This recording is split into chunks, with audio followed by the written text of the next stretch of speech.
Hey, what's up, guys? It's Kenny at the Defeat Average Academy for Small Business Education. Today, I want to bring you a lesson on financial competency. We're going around the fundamentals of the profit and loss statement, which is the benchmark financial statement in your business, and then using the understanding of that to know what break even is, what that number is in our business, how we get to it, how important it is for understanding profitability, which is the fuel in the car that makes it go. So I've got a diagram that I originally saw from Peter Van Stralen. He was the author of a book called Care Leadership, or is the author of a book called Care Leadership. And then Peter and his brother founded a franchise in the landscape industry called the Grounds Guys. My wife and I were part of that network for about a decade. Peter uses this diagram in relation to teaching leadership. I wanted to leverage it today just to highlight the fundamental importance of profit in the business. I think a lot of people get into business and they have incredible values, they have a great purpose, they have a difference that they're trying to make in the community, a need that they're trying to fill, but without a basic understanding and a fundamental understanding of how to make money, none of that can take place. And so the business has to be viable from a financial standpoint. So we need to understand these basic mechanics. So you can see over here, you've got Maslow's hierarchy of human needs going up through the middle. He's I don't know, like a father of modern day psychology or something like that. But at the bottom of that, he said human beings need food, water, shelter for survival. I think that's pretty obvious. All of us would agree. In a modern economy, we need a salary or a paycheck to be able to provide those things for ourselves, and then for a business to provide that for itself. The things that make it go, food, water, shelter, to keep going month over month, it needs profit. We need profit to reinvest and pay dividends and, and service debt long term. So let's get into this. So here's three of the basic financial statements. Today we're just going through the profit and loss or income statement. These other two are for a lesson on another day. So the P&L is the income statement. It's the financial statement that shows the company's income and expenditures. Pretty basic. It also shows whether the company is making a profit or loss over a given period of time. So foundationally, it's what came in, right? What went out, and is there anything left over at the end of a month, quarter, or year? So the different parts of the P&L. Usually at the top, we're going to have the company's revenues, total amount of income that came in from the sale of the goods or services in the business.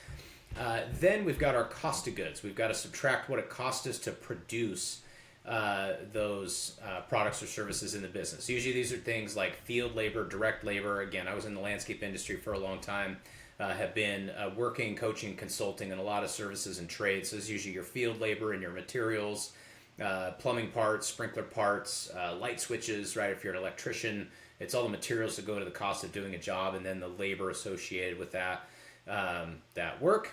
Once we subtract that from our total income, we get what's called the gross profit that's left over. Now, the gross profit then has to pay for our expenses. The expenses are your ongoing payments like rent, utilities, insurance, salary, payroll, marketing. These are also commonly known as fixed expenses, probably the term that most everybody that's watching this may have heard before. I like to say these are the expenses that you're going to incur those just to get the open sign on, right? It's the things that you have to spend money on, whether you do a dollar of business or not, just to be open.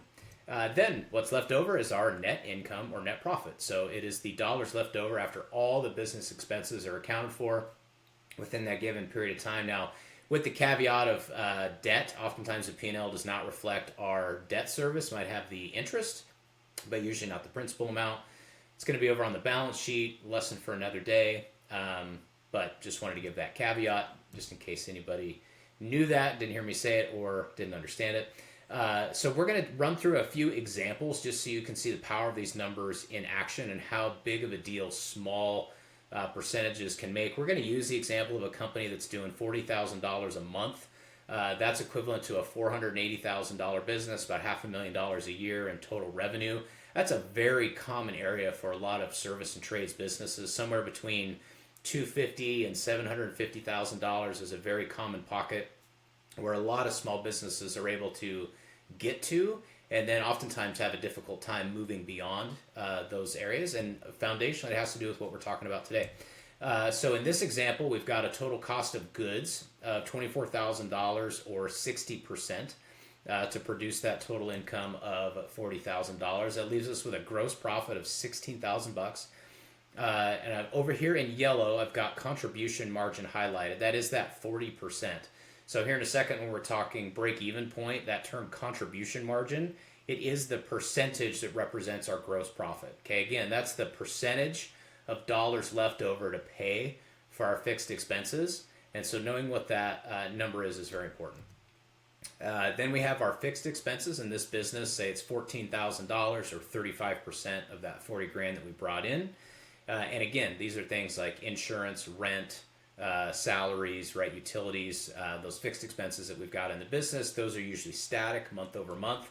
And then what's left over is a whopping $2,000. I know it's always so exciting to do $40,000 of income and have $2,000 left over. The good news in this example is at least there's $2,000 left over, right? That's to be celebrated, or 5%.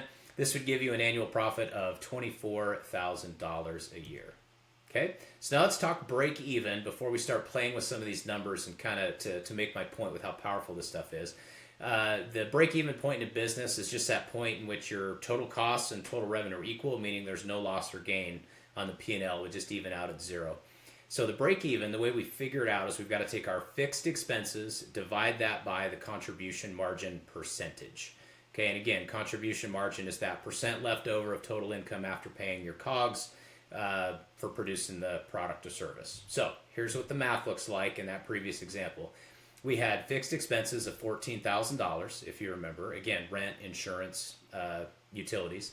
And then we had a contribution margin of 40%. So we take 14,000, if you're doing it on your calculator on your phone, take 14,000 and divide it by 0.40, right? That's the 40% represented in a decimal point.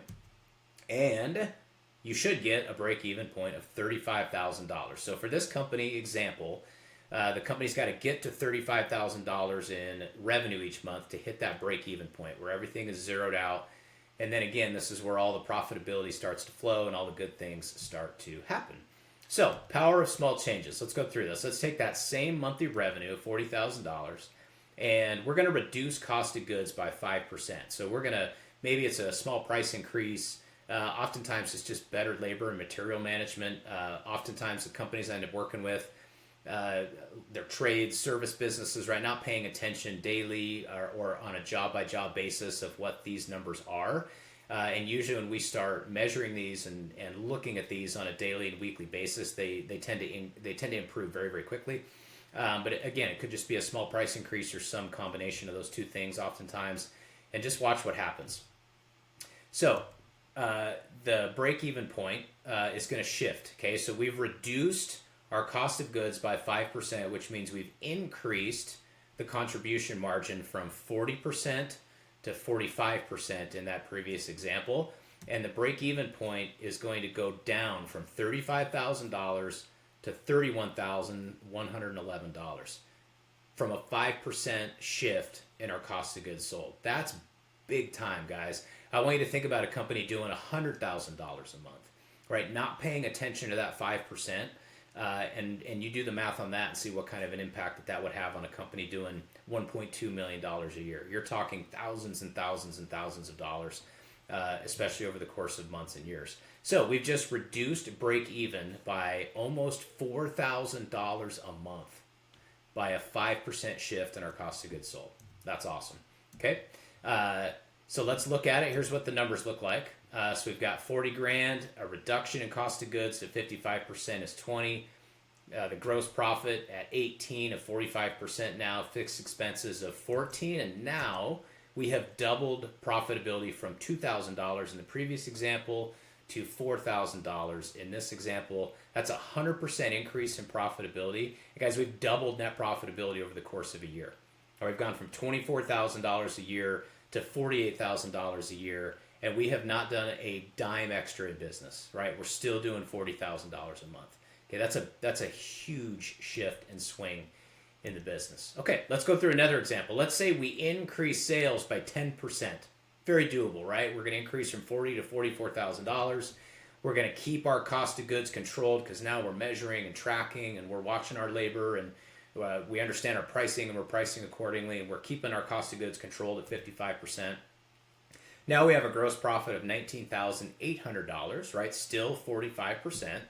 Our fixed expenses stay the same at 14,000, but because we've done a little bit more in revenue, right now we've got more that's going to drop straight through to the bottom line. So instead of a profitability of $4,000, by adding $4,000 in revenue, 10%, we've added another $1,800 to the bottom line for a total of $5,800 in the month. That's a 290% increase from the first example, and our net profitability has gone from 5% to 13.2%, with just those minor adjustments. That's an annual profit of $69,600. Remember, in the first example of 40 grand, we're making 24 grand a year. That's almost a 3x change in net profitability. So that's a big deal. Okay, we're going to take it one step further just to magnify and hopefully amplify the point. Let's say we increase monthly revenue by 20%. So we've got a company doing originally at 40 grand, and we're gonna push revenues now to $50,000 in the course of a month. That's the difference of a company going from 480 a year to 600 grand a year. Not a huge difference, right? I know a lot of companies make that jump and significantly more year over year. We're gonna keep our cost of goods static at 55%, and let's watch what happens in that same month. So we bring in 50 now instead of 40. Our cost of goods sold stay controlled at 55%. We've got a gross profit now of $22,500, same 45% contribution margin. Fixed expenses stay the same at 14 grand. Now we've got a net profitability of $8,500. That's 17% net profits now in the business on $50,000. All we've done is increase sales by 20% and control and make adjustments in our cost of goods by a 5% swing. Guys, now that's an annual profit of $102,000. So if you remember from the first example, right, we were at $24,000 in annual profits. Man, I'm doing 40 grand a month. I'm just getting by, and I make a 5% shift in my cost of goods, and I increase my sales by 20%. And now I've gone from making 24 grand a year to $102,000 a year by increasing my sales by 10 grand a month from 40 to 50, and a 5% shift in my cost of goods. That's a difference of $78,000 annually. That is a huge, huge difference, guys, and it is everything, right? This is oftentimes the difference between companies making it and not making it over the course of the number of years, because they don't understand this data. They don't understand the small things that are paper cutting and just bleeding them dry month over month. It's also why people say they can't afford a coach in their business. I hope that this outlines why that may not be true. It is almost always how I'm able to not only pay for the cost of hiring somebody like me, but be able to give you an ROI on that investment. So if you're interested in understanding more about how to do this in your own business, how to understand these numbers at a higher level, and get help actually having this kind of an impact, obviously I'd love to speak with you. It's what I do at my company, Defeat Average Business Performance Coaching. So if you'd like to learn more, reach out, contact me, leave a message in the comments. You can get a hold of me. You can find me on Facebook and all the socials. We'd love to hear from you and look forward to speaking with you on this topic. Hope that was helpful, and we'll see you in the next one.